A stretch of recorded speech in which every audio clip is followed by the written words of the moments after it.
Hello everyone, welcome back to another video with me, Mr. Cool Plays, and today I plan to give you a few tips on how to build castles, right?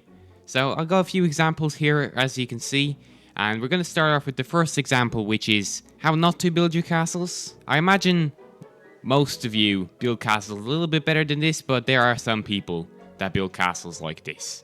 Now, if you want your castle to look like this, that's no problem, right? Minecraft is a subjective game. Art is subjective. But this, come on, this does not look like a castle. At least try simulate a real-life castle if you're making a castle so that people know what you actually made, right? So we're going to go over what's wrong with this castle. And I think the first thing is it needs a little bit more shape to it, a little bit more variety. But then also the fact that, it's not symmetrical. And the castle doesn't have to be symmetrical. There's a lot of asymmetrical castles. Although, for this example, it doesn't really work. And not to mention, the texturing of this castle is quite random. As you can see, we have some mossy stone bricks next to some stone bricks. And they're just in random patches throughout the wall. You shouldn't just randomly texture your builds. I think you should, put the moss maybe near the ground so that it looks like it's growing up onto the walls. So yeah, this castle, not really the best. But now we're going to go over to an example of a good castle. And I must say, I am very, very happy with this castle. It's one of the best things I've ever made, and definitely the best castle I've ever made. I never made a better castle than this. And the first thing you'll notice is that look how textured the walls are. The walls are very textured.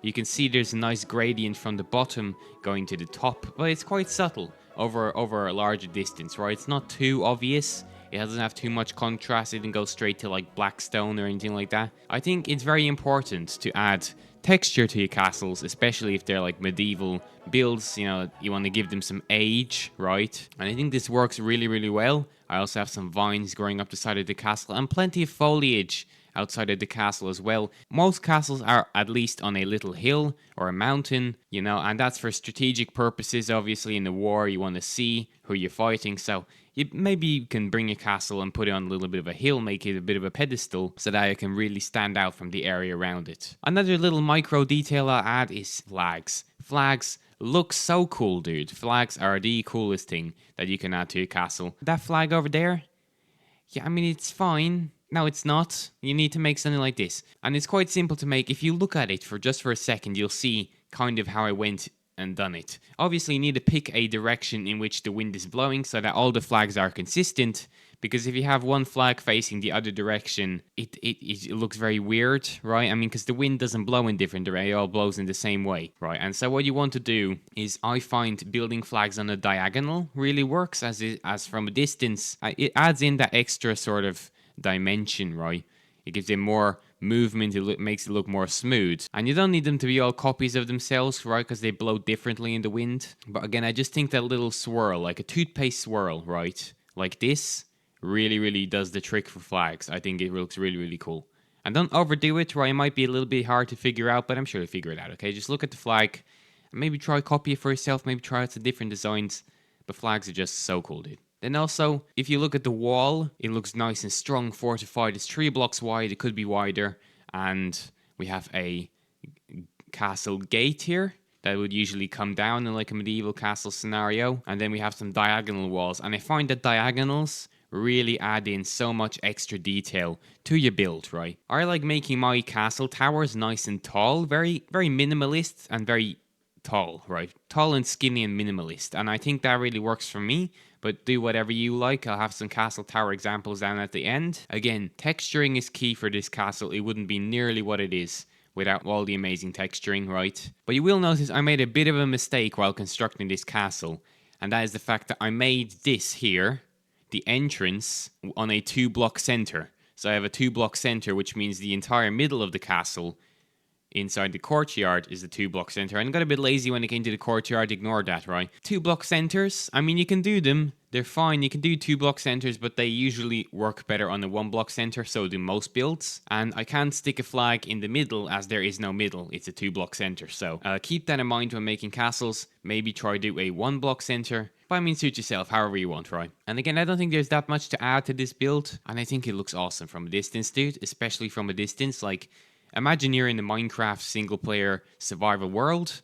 You look over at your base and that's your base, dude. That would be so cool. I wouldn't have the dedication to build that in survival. And I wish I did, because that looks absolutely awesome. But again, just to give you an idea of how important texturing really is to your builds, this is a untextured version of the same thing. I just copied it over, got rid of all the texturing, and this just shows you how much texturing really matters, right? It has the same shape, but it has no details, no texturing, and it just looks very boring. It looks very boring. Another thing I should mention is that, as you can see under the windows, I added a little spot of darker color, as if moisture was getting caught up there, right? Every time it rains, some moisture gets caught on the windowsill, and that's why it creates this sort of droopy effect, and I think it looks really cool. Very cool detail. But then again, there's different kinds of themes for castles, right? A lot of castles are very different. I chose this sort of medieval English kind of style, like you find this a lot in England, like these kind of castles with just these spiky bits, right? But like there's so many other different kinds of castles, and I have 3 examples here with 3 different tower examples. So this is the first one. Again, I just wanted to show you the tower without anything else. As you can see, it's completely straight up, right? It's completely straight, but from an angle, it does look more circular. Then we have this tower, and I must say it looks quite nice. I prefer this one, to be honest, but I like this one too.